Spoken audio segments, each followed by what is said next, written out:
नमस्कार, आप देख रहे हैं रिवदर्शन। मैं सचेता बघेल आपके साथ। आई नजर डालते हैं आज की खबरों पर विस्तार से। नो एंट्री के दौरान पकड़े गए दर्जनों ट्रक अवैध रूप से खनिज का परिवहन कर रहे थे वाहन। मऊगंज विधायक प्रदीप पटेल के निर्देशन पर नो एंट्री को लेकर बड़ी कार्यवाही, जिसमें गत रात्रि 11 हाईवा व अन्य वाहन पकड़े गए हैं जो अवैध परिवहन कर रहे थे। पकड़े गए वाहनों की जांच की जा रही है। खनिज का परिवहन कर रहा वाहन मऊगंज वेयर हाउस जा रहा था। वहीं पकड़े गए सभी वाहनों पर पुलिस द्वारा 5,000 रुपए का जुर्माना लगाया गया है। उसके बाद वाहनों को छोड़े जाने की खबर आई है। शिवराज सरकार के राज्य मंत्री दर्जा प्राप्त मऊगंज विधायक सड़कों पर उतरे हैं और अवैध परिवहन की कार्यवाही के कार्य में जुटे हुए हैं। यही वजह है कि उनकी सरकार की नाकामी भले ही प्रदर्शित हो, लेकिन वह जिस तरीके से भाजपा सरकार के भ्रष्ट और बिगड़े सिस्टम को उजागर करने के साथ ही उसे सुधारने का बीड़ा उठाया है, वह विपक्ष के लिए बेहतर माना जा रहा है, क्योंकि विपक्ष का काम सत्ता दल के विधायक कर रहे हैं। इस बात को लेकर मऊगंज विधायक का नाम चर्चित है, जिन्होंने धरना देने के मामले में विपक्ष के नेताओं को भी पीछे छोड़ दिया है। वहीं शिवराज सरकार के कुशासन के खिलाफ जगह जगह मोर्चा खोलते हुए दिख रहे हैं। निश्चित रूप से उनकी यह कार्यशैली सराहनीय है, क्योंकि वह पीएम मोदी और शिवराज के शासन में भ्रष्ट और बेलगाम व्यवस्था पर विपक्ष के आरोपों को सही साबित करने में पूरी ताकत से लगे हुए हैं। बहुत ही जलप्रपात के अंदर जंगल में लगी आग। 3 दिनों से आग जंगल में लगातार बढ़ती ही जा रही है, किंतु जिम्मेदार इस ओर पूरी तरह से बेखबर देखे जा रहे हैं। रीवा जिले के पर्यटन स्थल नई गढ़ी बहुत ही प्रपात के अंदर जंगल में 3 दिनों से भीषण आग लगी हुई है, जो लगातार बढ़ती ही जा रही है, लेकिन फॉरेस्ट विभाग बेखबर दिखाई दे रहा है। जलप्रपात के एक हिस्सा पूरी तरह से जलकर खाक हो चुका है तथा तेजी से समूचे प्रपात क्षेत्र यानी कि जंगल में आग फैलती जा रही है। आग धू धू कर जल रही है, जिसके चपेट में जाने से न जाने कितने हजारों निरीह जानवर आ चुके हैं, लेकिन प्रशासन की घोर लापरवाही देखी जा रही है। अगस्त क्रांति मंच के संयोजक कुंज बिहारी तिवारी ने कहा कि यह कोई पहली बार की घटना नहीं है। यह बीते कई वर्षों से भीषण आग लग रही है। पूरा का पूरा जंगल खाक हो जाता है और फॉरेस्ट विभाग के लिए लाभ की बात है, जो कि प्लांटेशन के नाम पर सिर्फ कागजी घोड़ा दौड़ाकर रुपए खाने के बाद आगजनी की घटना में सब कुछ तबाह होना बताकर शासन को चूना लगाया जाता है। हो ना हो, इस घटनाक्रम के पीछे जंगल विभाग का भी हाथ हो सकता है, ताकि अपनी काली करतूतों को छिपाया जा सके। ऐसे लोगों के खिलाफ कड़ी कार्यवाही होनी चाहिए। मध्य प्रदेश के पर्यटन क्षेत्र में अग्रणी स्थान रखने वाला बहुती प्रपात जो पिछले 3 दिनों से धू धू जल रहा है। यहाँ का जो प्रशासनिक अमला जो पेड़ को लगाने के नाम पे नौटंकी करता है। अभी कुछ दिन पहले पेड़ लगाने की एक नई नौटंकी चली थी, जिसमें करोड़ों रुपए का घोटाला एक जिले में हुआ होगा, अंकुर योजना, लेकिन इनको लाखों लाख जलते पेड़ दिखाई नहीं दे रहे हैं। अगस्त क्रांति मंच की ओर से, यहाँ के प्रशासनिक अमले से और जो यहाँ के जनप्रतिनिधि हैं, उनसे मांग है कि तत्काल जलते जंगल को बचाने का प्रयास किया जाए। जंगल और पेड़ हमारे जीवन के लिए कितने महत्वपूर्ण हैं। कोरोना काल में सभी को दिख गया है कि ऑक्सीजन के 1 सिलेंडर के लिए कैसे लोग मर रहे थे। यहाँ का भ्रष्ट तंत्र, जहाँ पे इसको भ्रष्टाचार के रूप में पैसा कमाने का जरिया बनता है, वहाँ बस काम करता है, बाकी जगह मौन है। ये बर्दाश्त नहीं होगा। दवा प्रतिनिधियों की अखिल भारतीय हड़ताल 28 और 29 मार्च से Madhya Pradesh Chhattisgarh medical representative union द्वारा 28 व 29 मार्च को राष्ट्रीय स्तर पर हड़ताल का आह्वान किया गया है, जिसको लेकर यूनियन सचिव द्वारा एक पत्रकार वार्ता आयोजित की गई। पत्रकार वार्ता के माध्यम से अपनी विभिन्न समस्याओं व मांगों के संबंध में अवगत कराया गया। आप सुनिए पत्रकार वार्ता के माध्यम से मेडिकल रिप्रेजेंटेटिव यूनियन सचिव द्वारा क्या कहा गया। Medical representative association of India, तो हमारी अखिल भारतीय हड़ताल जो है वो 28 और 29 मार्च को अखिल पूरे भारत में है। और हमारी जो प्रमुख मांगे हैं, जो हमारे दवा प्रतिनिधि और दवा उद्योग से जुड़ी हुई हैं, उसमें जो हमारी प्रमुख मांगे हमारे जो नियुक्ति होती है वो एक एक्ट के तहत होती है, जिसका नाम है सेल्स प्रमोशन एम्प्लॉय एक्ट। उस एक्ट के तहत हमारी नियुक्ति होती है। दवा कंपनियां वो एक्ट जो है वो लागू नहीं करती हैं और दवा प्रतिनिधियों का हरेसमेंट और विक्टिमाइजेशन करती है। तो हमारी ये सरकार से, राज्य सरकार से, केंद्र सरकार से ये निवेदन है कि हमारा जो सेल्स प्रमोशन एम्प्लॉय एक्ट है उसको कंपनियों से लागू करवाएं। इसके तहत सेल्स प्रमोशन एम्प्लॉय एक्ट में एक नियम और है कि वैधानिक कार्यवली, कभी 7 बजे निकल रहे हैं, कभी हम 10 बजे घर वापस आ रहे हैं, सुबह जा रहे हैं, बच्चे सो रहे हैं, रात को आ रहे हैं, बच्चे सो रहे हैं, तो एक कार्य की नियमावली हो जिसके तहत हमको 8 घंटे का काम मिले, जो इस कानून में है। लेकिन सरकार इस पर प्रेशर बना के कंपनियों से और हमको वो 8 घंटे का काम लागू करवाने का नियमावली होनी चाहिए। इसके अलावा कोविड में अभी आपने 2 साल से देखा होगा, एक नया कल्चर वर्क फ्रॉम होम का आया है। कंपनियों ने हमको एक गैजेट दे दिया है, एक ऐप दे दिया मोबाइल में, जिसके कारण से हमको ट्रैक करते हैं GPRS के द्वारा कि हम काम कर रहे हैं कि नहीं कर रहे हैं, जो कि इलीगल है। इंडस्ट्रियल डिस्प्यूट एक्ट के सेक्शन 9 के तहत वो गलत है, क्योंकि आप किसी को ट्रैक तब करेंगे जब आप या तो आदमखोर हो या तो कोई आतंकवादी गतिविधियों में लिप्त हो, और हमारा काम सेल्स प्रमोशन का है जो हम करते हैं। तो ये अब असंवैधानिक है और इसको तुरंत कंपनियों को बंद कर। 2 दिवसीय आपकी हड़ताल में कितने संगठन आपके शामिल होंगे? इस 2 दिवसीय हड़ताल में हमारे करीब 12 संगठन हैं, जिसमें BSNL है, नेशनलाइज्ड बैंक, प्राइवेट जो बैंक है, बैंक कर्मचारी हमारे साथ रहेंगे, आशा उषा कार्यकर्ता है, आंगनबाड़ी कार्यकर्ता है, एटक है हमारे साथ में है, और CITU के जितने भी एफिलिएटेड यूनियन है वो हमारे साथ में है। और 28 और 29 तारीख को हम जो है उसके प्रिपरेशन में कल हम लोग शाम को 7 बजे मसाल जुलूस करेंगे और दवा बाज़ार में पोस्टरिंग करेंगे, आज और कल दोनों दिन। और 28 तारीख को हमारा जो रैली का भी है, जो हम कमिश्नरी ऑफिस से निकालेंगे करीब 12:30 बजे। रीवा में शिवसेना द्वारा महंगाई के विरोध में फूंका गया केंद्र सरकार का पुतला। देश में लगातार बढ़ती महंगाई को लेकर शिवसेना द्वारा केंद्र सरकार व मुख्यमंत्री का पुतला दहन किया गया। शिवसेना जिला अध्यक्ष कृष्णा गुप्ता ने मीडिया से बताया कि देश में लगातार डीजल, पेट्रोल के दाम बढ़ रहे हैं और गैस के दाम भी आसमान छू रहे हैं, लेकिन केंद्र सरकार अभी भी शांत बैठी हुई है, जिसका शिवसेना पार्टी जमकर विरोध करती है। इसी दौरान शिवसेना पार्टी के नेताओं ने रीवा शहर के शिल्पी प्लाजा चौकी के पास केंद्र सरकार और मुख्यमंत्री का पुतला दहन किया है।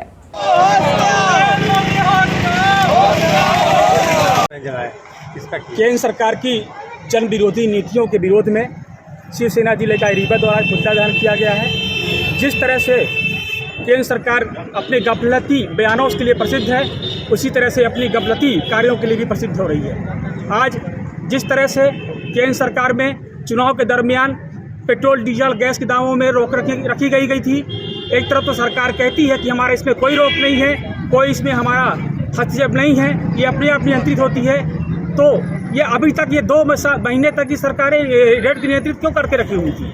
आज जब चुनाव खत्म हो गया, सरकारों का गठन हो गया है, तुरंत आज डेली प्रति 4-5 दिन से लगातार पेट्रोल, डीजल में गैस अभिवृद्धि हो रही है, रसोई गैस में अभिवृद्धि हो रही है। इसी जनता त्राहिमाम कर रही है। एक तो पहले से ही हर तरह के खाद्य पदार्थों में अभिवृद्धि के कारण, हर तरह की सब्जियों में अभिवृद्धि के कारण, जिस फील्ड में जाए, चाहे दुकान हो, रेडीमेड का सामान हो, चाहे ज्वेलरी हो, चाहे किसी भी तरह के गुड्स आइटम हो, मानव उपयोग की है, हर चीज़ों में महंगाई बहुत तेज़ गति से बढ़ी हुई है। इससे और महंगाई भाड़ा बढ़ने के कारण और भी मूल्य वृद्धि होगी और आम जनता की जेब में डकैती बढ़ेगी। आज महंगाई के विरोध में आपने किसका पुतला दहन किया? महंगाई के विरोध में आज हमने केंद्र सरकार नरेंद्र मोदी जी का पुतला दहन किया है। जिले भर में गहराया जल संकट, पानी के लिए मची है त्राही। गर्मी की दस्तक के बाद जिले भर में पानी की त्राही मच गई है। जिले भर में व्याप्त पानी के संकट से सरकार व प्रशासन के दावों की पोल खुल रही है। ये हाल वैसे तो पूरे जिले का है, लेकिन ये हाल है मऊगंज जनपद पंचायत की बरैया कला का, जहां ग्राम पंचायत में नल जल योजना औधे मुंह पड़ी है और लोग पानी के लिए तड़प रहे हैं। रीवा जिले के मऊगंज जनपद में प्रतिवर्ष ग्रामीण क्षेत्रों में पानी की समस्या को जानते हुए भी विभाग द्वारा लापरवाही बरती जा रही है। मऊगंज जनपद पंचायत अंतर्गत लगभग कई दर्जन जल संकट की चपेट में है। हरिजन आदिवासी पानी के लिए मर रहे हैं, जबकि नल जल योजना में भाजपा के चुने हुए जनप्रतिनिधि व अधिकारियों के द्वारा शासकीय राशि का दुरुपयोग किया जा रहा है, जिसकी हकीकत को उजागर कर रही है ग्राम पंचायत बरैया कला, जहां लगभग 3 वर्ष पूर्व लोक स्वास्थ्य यांत्रिकी विभाग के द्वारा लाखों रुपए की लागत से बरैया कला नल जल योजना स्वीकृत करते हुए गांव में पेयजल समस्या को दूर करने का भरोसा दिलाया गया था, जिसके बाद से ही यह योजना औधे मुंह पड़ी हुई है। गर्मी की अभी शुरुआत हुई है, लेकिन गांव में जल समस्या बन गई है। जनपद सदस्य शेख मुख्तार ने बताया है कि कमलनाथ सरकार में बरैया ग्राम पंचायत में 10 लाख से ज्यादा की लागत से नल जल योजना स्वीकृत की गई थी, लेकिन ठेकेदार की मनमानी व भ्रष्टाचार के चलते यह योजना पूरी तरह से बेकार पड़ी हुई है, जिसके बाद ठेकेदार द्वारा कार्य करते हुए योजना को पूर्ण दिखाया गया है। लेकिन हकीकत यह है कि आज तक ग्रामीणों को पेयजल की समस्या से निजात नहीं मिल पाया है। मार्च महीने के प्रारंभ से ही ग्रामीणों को पानी की समस्या उत्पन्न हो गई है। इसके बाद भी लोक स्वास्थ्य यांत्रिकी विभाग के अधिकारी अब तक इस पर कोई कार्यवाही नहीं कर रहे हैं। इससे ऐसा माना जा रहा है कि पीएचई विभाग के अधिकारियों की भी साठगांठ है। ग्राम पंचायत बरैया कला के लोगों ने बताया है कि यहाँ के अधिकारी सुनते नहीं। विधायक प्रदीप पटेल भी इस मामले को गंभीरता से नहीं ले रहे हैं। ग्राम पंचायत में आदिवासी व यादव बस्ती वार्ड में 200 की आबादी निवासरत है, जो पेयजल समस्या से परेशान है, जिसमें यहाँ का इकलौता कुआं सूखने के कगार पर पहुंच जाता है। ऐसे में नल जल योजना ही ग्रामीणों के लिए सहारा बनी हुई है, जो कि अधिकारियों की लापरवाही से सफल नहीं हो पाई है। नंदन कौर, ये बस्ती पूरी किस समुदाय की है, किस समाज के लोग, किस समाज के लोग हैं? यादव। कितने घर होंगे? करीब यहाँ है 500-600 लोग। बस्ती कितने? बस्ती है 300 लोग। तो पानी की यहाँ पर कोई व्यवस्था नहीं? सूख गई है। तो यहाँ के जो विधायक जी हैं, विधायक जी तो आते नहीं है, कभी नहीं आए? है, जब से विधायक हुए? विधायक आए तो मऊगंज क्षेत्र में आते होंगे, पंचायत में तो नहीं आते। हाँ, तो मतलब आपकी सुनने वाला कोई नहीं? तभी 3 साल से पड़ा है। और ये पानी के लिए आप लोग को भटकना पड़ा? हो गया, कनेक्शन कट गया, तो अभी पानी का हवा ही नहीं भरा, कनेक्शन नहीं भरा ना। बोर हुआ, मतलब कनेक्शन नहीं हुआ। लाइन बिछी है और कनेक्शन नहीं भरा। हाँ, तो ये बताइए कि पानी कहाँ से आप लोग इस समय ले रहे हैं? कुआं सूख गई, अभी तो थोड़ा है 1-8 फुट पानी, उसी से मतलब यही एक कुआं सहारा है? कुआं है रहा, वो 2 किलोमीटर दूर इस पानी लेके आवे पड़ा। अब सूख पुरानी पेंशन बहाली को लेकर संयुक्त मोर्चे के प्रांतीय आह्वान। रीवा जिले में विवेकानंद पार्क रीवा में पुरानी पेंशन बहाली संयुक्त मोर्चा द्वारा धरना प्रदर्शन एवं आंदोलन के साथ रैली निकालकर विरोध जताया गया। महारैली का आगाज कार्यक्रम संयोजक गणेश तिवारी के नेतृत्व में किया गया। संयुक्त मोर्चे के घटक राज्य अध्यापक संघ के जिला अध्यक्ष श्री राघवेंद्र सोहगौरा ने अपने उद्बोधन में कहा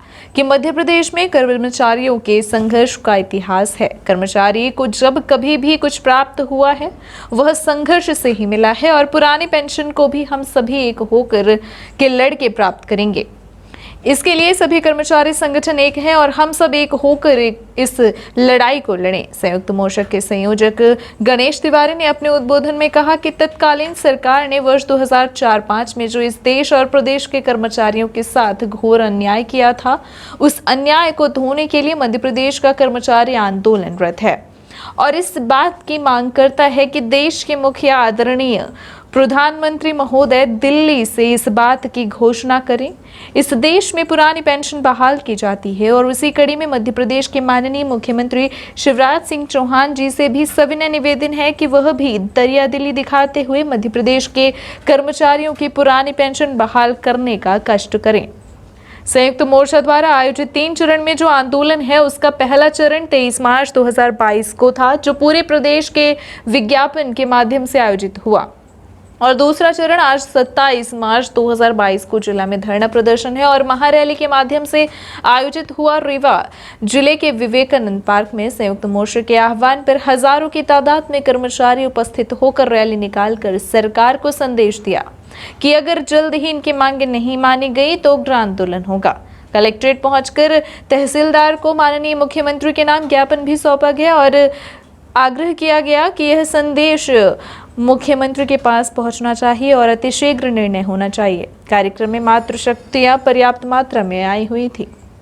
ये थी आज की खबरें। आगे की खबरों के लिए बने रहे रीवा दर्शन के साथ। दीजिए हमें इजाजत। नमस्कार।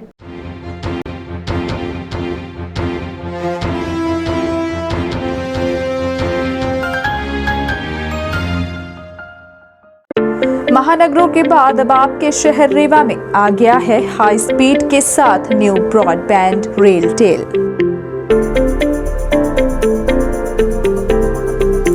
जिसमें आपको मिलेगी अच्छी स्पीड और बेहतर सर्विस। तो न्यू ब्रॉडबैंड कनेक्शन के लिए संपर्क करें VPS केबल नेटवर्क, पता John tower 2nd floor near college Chowk, Rewa.